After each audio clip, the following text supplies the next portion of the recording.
You know, there's something that's not talked about enough, I think, in bass instruction, and that's right hand position relative to one or two pickups or however many pickups you have, and how that changes your feel and also your tone, and how few of us really take advantage of the level of variation that we have within the same instrument by making that subtle change in hand position. So I want to talk about that in sort of terms of a P bass, but I think it's just as relevant and maybe even more relevant to a jazz bass or a two pickup configuration than even a one pickup configuration, and I'll give you a great example in the process.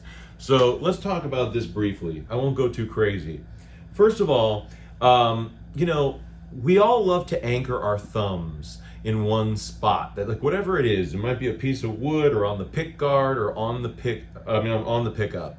But the pickup is generally one of the most common places that we like to anchor our thumbs.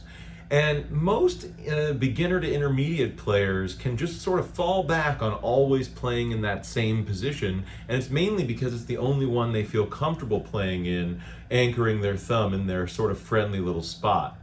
And what I was always watching Victor Wooten's technique videos and seeing his like floating thumb approach where he sort of moves it across the strings as he goes, with great envy as a child or as a teenager, I should say, and coming up on the bass, because I thought I always just like have to do this pivot on like my B string of my 5-string bass, right? So that gets us locked into some bad habits. And I have some suggestions and some ideas. First of all, it is probably a bad habit to rely on a single pivot point that you just use as your thumb rest, okay? You can play the bass without anchoring your thumb at all. You see? So I don't need like really, in fact, it's probably a good exercise to even work on just playing that way. I mean, if you do a warm-up where you're used to, let's say, just do with the floating thumb, right? It's not a bad exercise.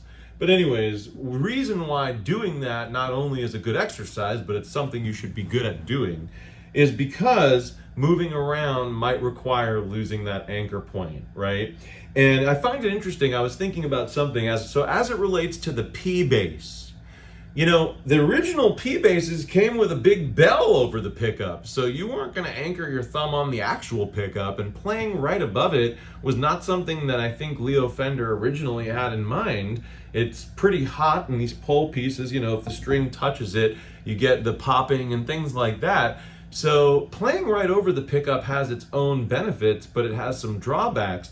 One video I did on this channel once, somebody left me a comment, and in the comments it said, that would sound so much better if you moved your right hand about a half an inch closer to the neck.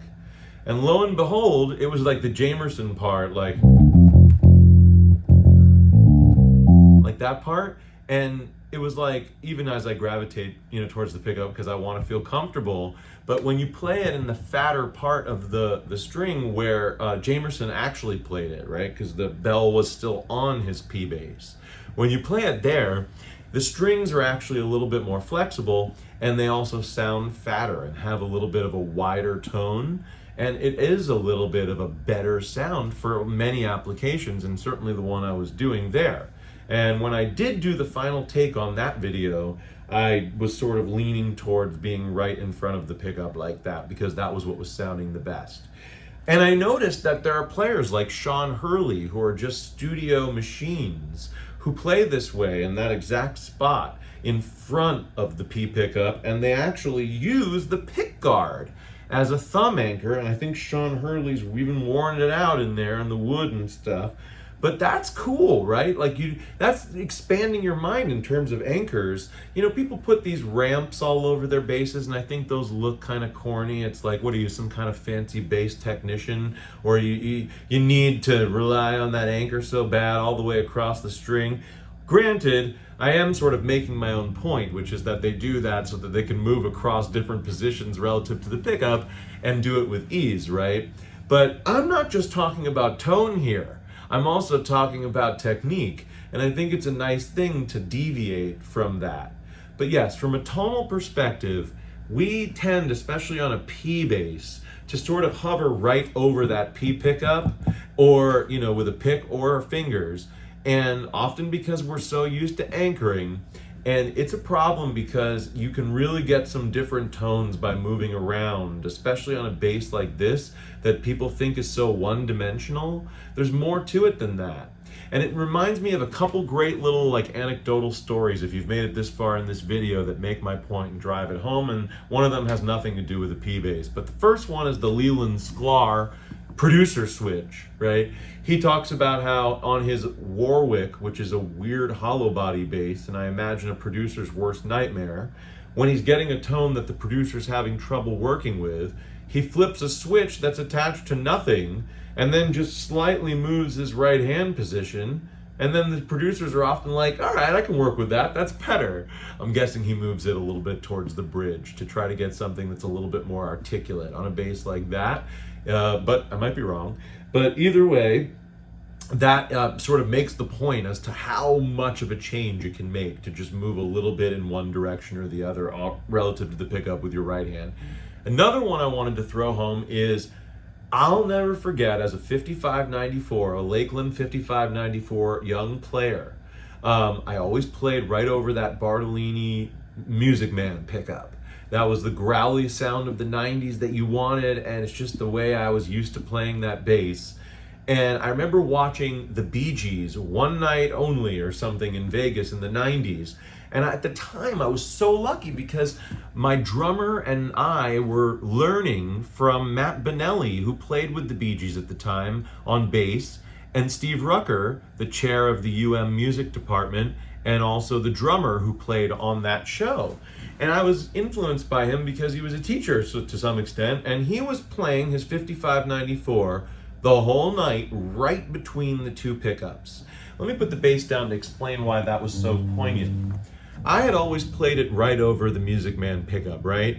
But when that bass really shines, when both pickups are dimed and it's just doing the Lakeland thing. You know, it's funny, it wanted to be a little bit of all of the great basses of Yonder, and it wound up being, is that the right word? I've been watching so much Bob Ross and all this painting lately that I say weird words like almighty and yonder.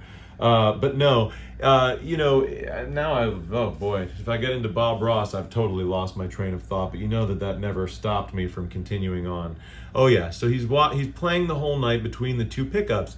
Well, what I found later on the Lakeland bass is that that's actually the way that bass really sings, is when you have both pickups going and you're playing in that position right between the two of them.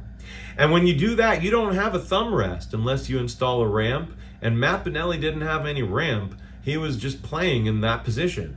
And I remember thinking I should play in that position. It sounds the best. And I still spent another decade and a half not playing in that position because I liked the thumb anchor. So to thumb anchor or to get the best tone, I think that you got to meet somewhere in the middle, which is this. Look, if I show up at a session with a P bass and I'm going to start laying down a track, if it seems like it needs to be really wide and thumpy, then I'm going to probably move this way. If it seems like I need to be growly, I'll probably move this way. But if it's just neutral, I probably will play it over the pickup where it feels the best. And I will tell you that because a P bass does tend to get a really nice sweet sound in this area between the pickup and the neck, it is worth mentioning that I have learned over the years to gravitate towards resting my thumb over here, sort of in that groove on the corner of the top, like towards the neck side of the P pickup, and try to play a little bit off the P pickup as sort of an anchored position.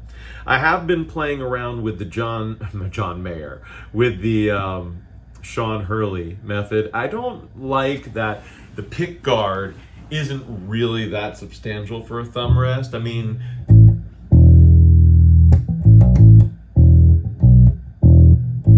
sorry, I had to play some John Mayer now.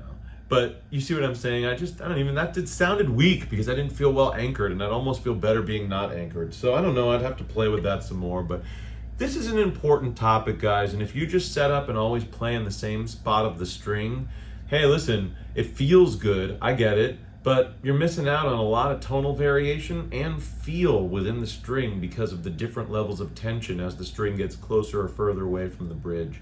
It's something that you should really be thinking about, and I'm glad that I thought to think about it and bring it up on this channel. Have a good one.